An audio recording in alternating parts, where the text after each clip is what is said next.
Hi, welcome friends. My name is Barbara Radzevicius and I'm Bondi fibre crafter.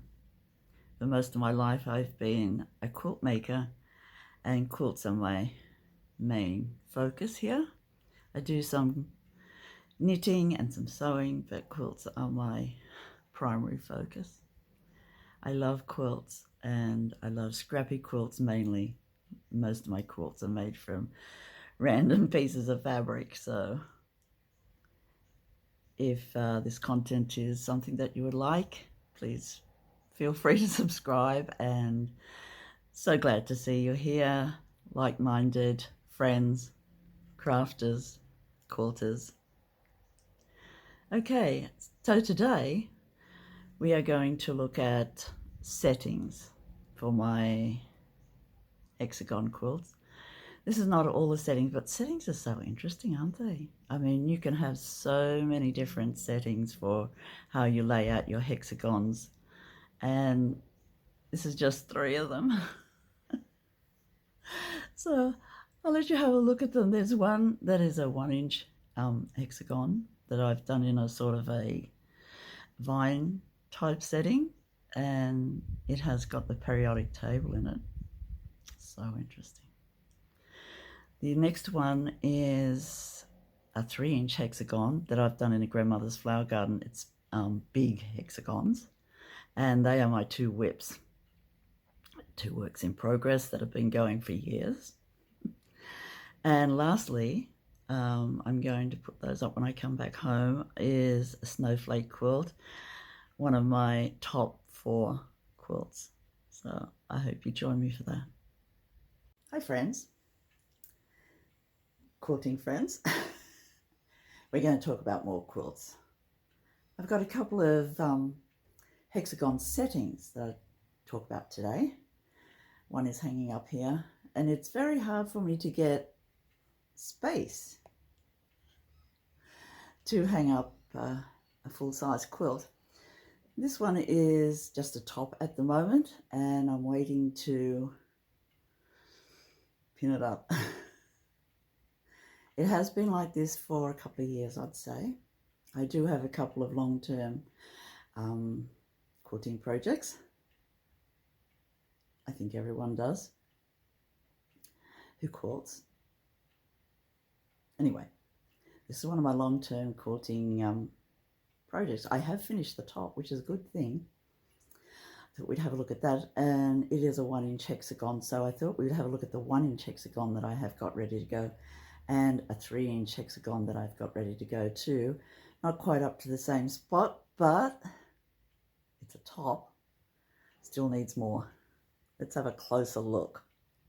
This top is a reasonably good size for a topper for a big bed. I'd say it would be about 60 inches by 70, maybe. Let's have a closer look. I really love the fabrics in this. I really love the border fabric in particular because it's passion fruit. I love passion fruit. Passion fruit does not love me so much anymore, but the colors in this print is just divine, with a little tiny spots of magenta. I think they're beetles. But that is a beautiful fabric, and I thought I really needed to use that. So with this quilt, I've appliqued the hexagons onto that fabric and then cut it away at the back, just to make sewing it on easier. And I've machine quilted the hexagons onto the background fabric. Can't notice it from a distance. It's all good. And I really do like this setting for some reason. It reminds me of vines growing down. And yeah, use some of my novelty prints that have got mainly animals in it. There are some flowers. Let's have a look at them. So cute. So you see the flowers go this way, but when you straighten up a hexagon, it is off a bit, 45 degrees. More of the beautiful Philip Jacobs roses, love clocks. Those geese are lovely. Philip Jacobs pansies, I really like that print. And I've used a white Kona for the pathway, which I really do like. There's a couple the same. Really do like this cat fabric. I've got a fair bit of it with mice. So you'll see prints of mine reoccurring in different spaces. This one in particular, I've made a big hexagon. We'll see that next. Big hexagon flower one. I just love looking at it, really. Be good when I get it finished. And so something special with this one, I was really interested in getting science fabrics at the time.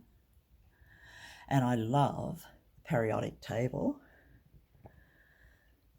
So what did I do with the periodic table fabric? I wrote my name in the quilt. Here we go. We've got B, bromine, A, aluminium, R, rutherfordium, B, boron, A, arsenic, R, venom, G, silver, excellent, R, radon, A, actinium, D,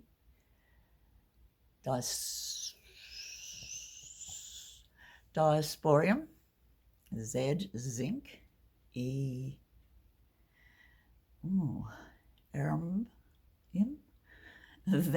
vanadium, iodine, cobalt, iridium again, uranium, and seaborgium.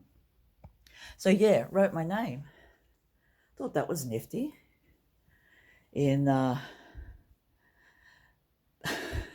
periodic table numbers. That's so great.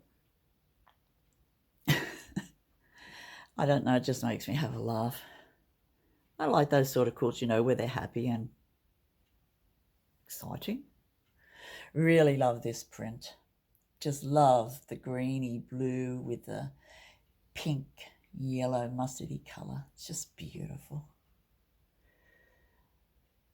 This one is particularly nice too. I do have some favourite fabrics. When I finish, you know how it is. These little people doing things, I really like those sort of activity prints with little people. Not sure what happened there. Looks like I've got a bird.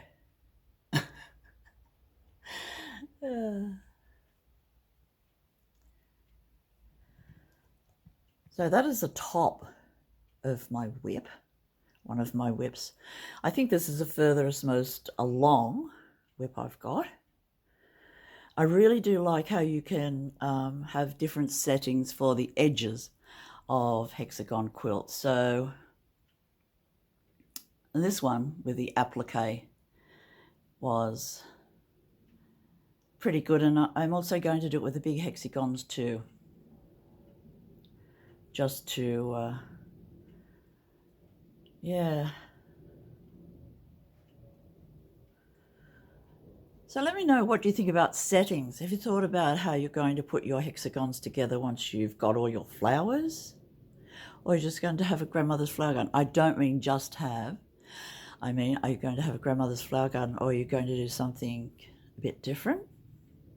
I love grandmother's flower gardens. I've done quite a few, and I love them all. But settings are something very interesting, aren't they? You can have so many, just possibilities are endless with hexagons. So great.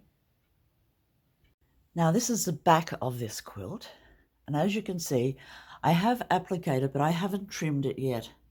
So the back, the border is still a work in progress, so I have to trim that, but I'm not keen on trimming it before I have more stability. And I still have some of the papers left in, I see, and that just gives a little more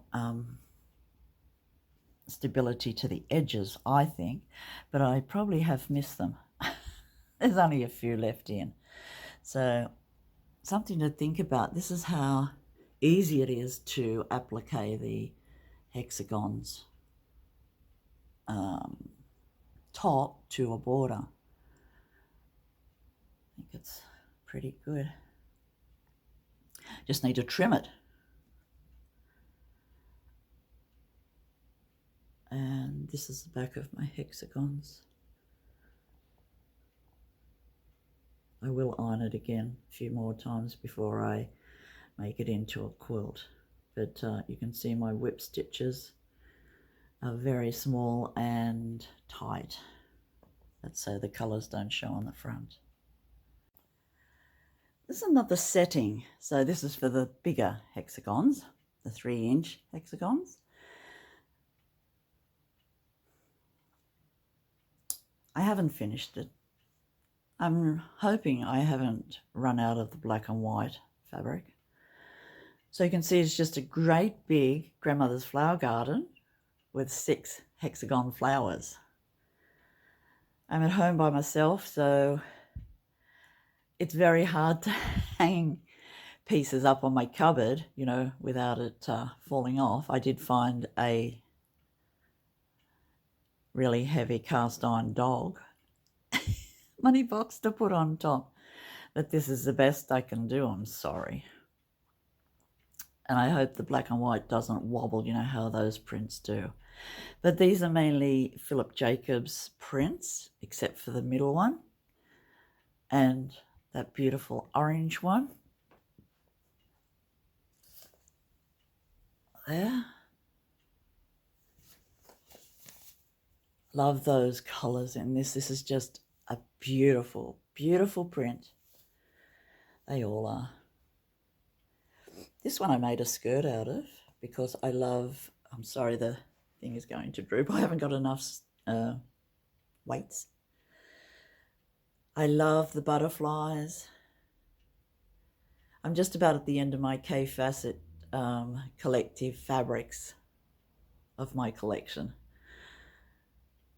But, you know, I love that I've used them. This one in particular, I had to track down. And for me, and collecting fabrics, it's like going on a rare orchid or plant hunt in the Victorian times.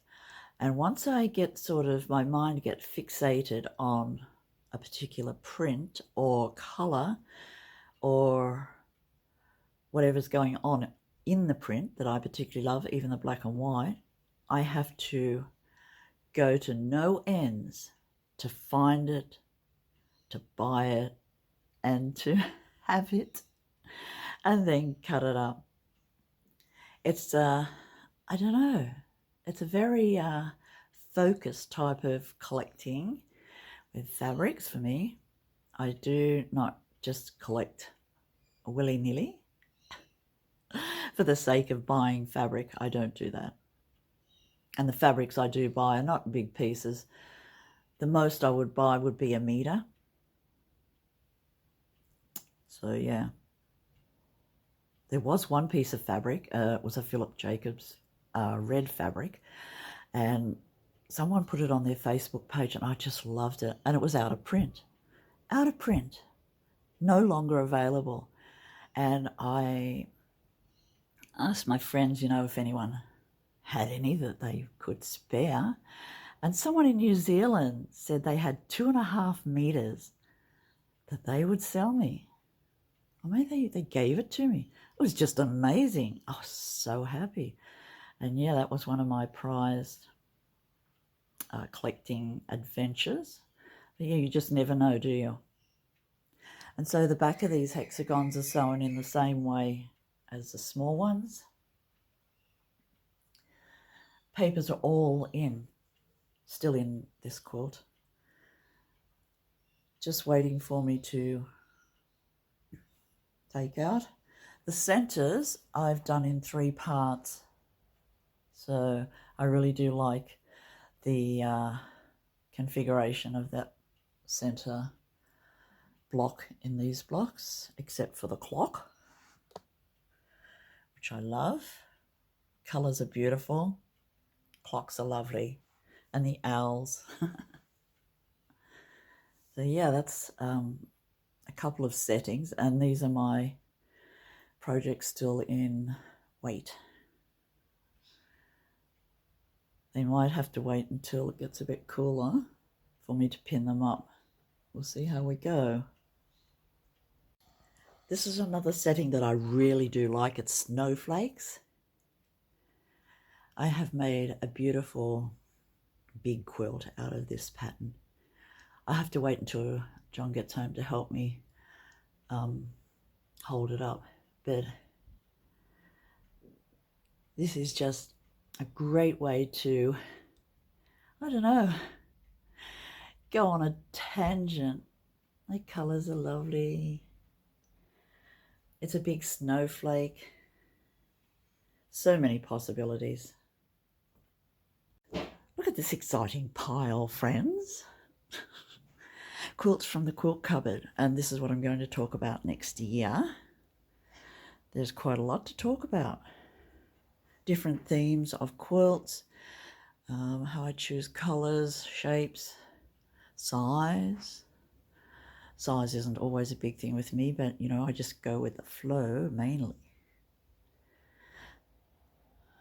This is half the pile, but these are the ones from the other cupboard. Today I'm going to talk about my snowflakes. But yeah, I've got a pile of little quilts that I want to talk about. Another cat quilt. Small KFC quilts. Applique. And farmer's market pile. So I've got a market pile. So there's not many in that one, but they are bigger quilts because I had a lot of farmers markets fabrics. So exciting, but this looks exciting, doesn't it? I'll just show you the other pile too. Oh, you can hear the kookaburras. So I do have some red and white quilts that I've made. They might be nice to talk about also for everyone who likes red and whites. There are quite a few Jacob's Ladder quilts. And then there's been some gift quilts. Gift quilts is a fun subject. And yeah, something to talk about next year. Are we looking forward to that? I hope so. This is my snowflake quilt. It's not a giant quilt. It's about 60 by 65 inch, I would say. You can see it's not humongous, but a lot of hexagons have gone into this quilt. Mainly K-facet, and the neutral is black Kona. I really love this snowflake pattern. You can see it did take quite a while to do. I loved doing it. And I called it Mendlebaum Snowflakes because of the mathematician and the maths going to snowflakes. The binding is a K-facet also. And the back is beautiful black and white.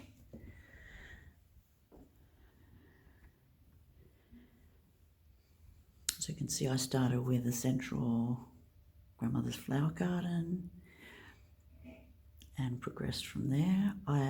All the centres have black centres on the flowers. I've hand quilted it in big stitch quilting.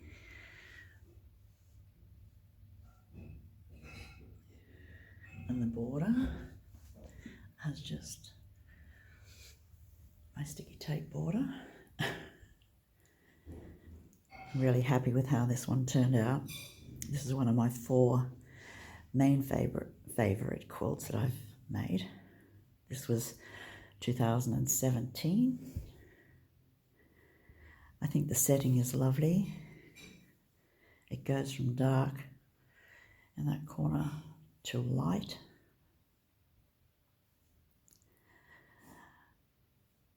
What are your thoughts on this setting?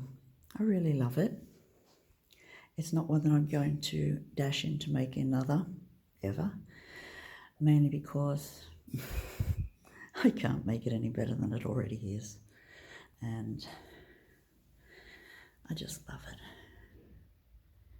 I love the quilting in it too. Everything is quilted. Feels lovely. Thread. Pansies.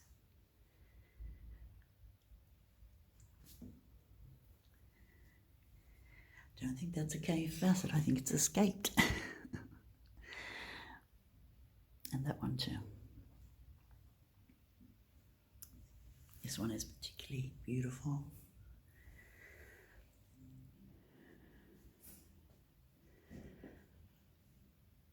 I love this quilt.